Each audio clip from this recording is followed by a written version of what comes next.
IT और देश की दूसरी यूनिवर्सिटीज से 6 डिग्रियां, 37 सालों की सरकारी सेवा और बतौर नौकरशाह 2 बार विदेश में ट्रेनिंग, ये उपलब्धियां हैं राजस्थान के एक आईएएस अफसर के। लेकिन अब इनके नाम के साथ नत्थी है कई आरोप 20,000 करोड़ के जल जीवन मिशन स्कैम में साथी होने का आरोप, फर्जी डॉक्यूमेंट्स के आधार पर 900 करोड़ रुपए का ठेका देने का और आरोप जांच से फरार होने का।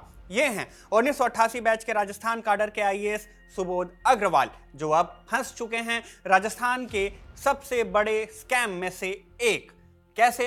15 अगस्त 2019 को पीएम नरेंद्र मोदी ने पूरे देश में जल जीवन मिशन की शुरुआत की थी। टारगेट था 2024 तक देश के हर घर को नल से जोड़ने का।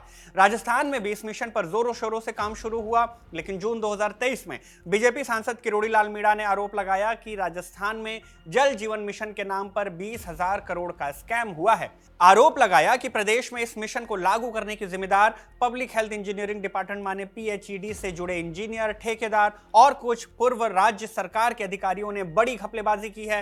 क्लियरली एलिगेशन पीएचईडी के एक्स मिनिस्टर महेश जोशी और additional chief secretary IAS Subodh Agrawal पर लगाए गए। दावा किया गया कि इन लोगों ने मिलकर 2 कंपनियों को फर्जी सर्टिफिकेट्स के आधार पर 900 करोड़ का टेंडर दे दिया और काम भी पूरा नहीं हुआ। किरोड़ी लाल मीणा के आरोपों के बाद ईडी एक्शन मोड में आती है और नवंबर 2023 में आईएएस सुबोध के साथ दूसरे अधिकारियों के दफ्तर और घर पर छापेमारी होती है। करीब 2 साल तक लगातार छापेमारी और जांच के बाद एंटी करप्शन ब्यूरो ने राजस्थान सरकार से सुबोध के खिलाफ एक्शन लेने की परमिशन मांगी और सरकार ने दे भी दी। इसके बाद 31 दिसंबर 2025 को सुबोध ने अपनी नौकरी से रिटायरमेंट ले ली। सेवा तो समाप्त हो गई, लेकिन आरोप नहीं। जल जीवन मिशन स्कैम की जांच में जब 17 फरवरी को एसीबी ने सुबोध अग्रवाल के घर छापा मारा तो सुबोध अपने घर और आसपास कहीं नजर नहीं आए। मौके से गायब सुबोध को लेकर एसीबी को डाउट हुआ कि जांच और कार्रवाई से बचने के लिए वो देश छोड़कर जा सकते हैं।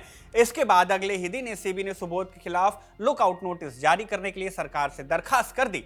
अब एजेंसीज को तलाश है सुबोध की, लेकिन सुबोध का अता पता लापता है। बेसिकली यूपी से आने वाले सुबोध 1988 से ही राजस्थान में पोस्टेड हैं।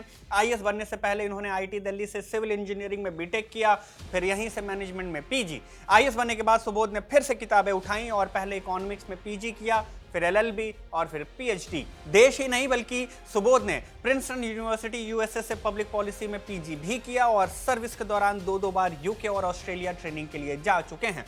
नौकरशाही की गुड बुक्स में रहने वाले सुबोध अब एलिगेशन से घिर चुके हैं, लेकिन इनका क्या होगा ये तो आने वाला वक्त ही बताएगा।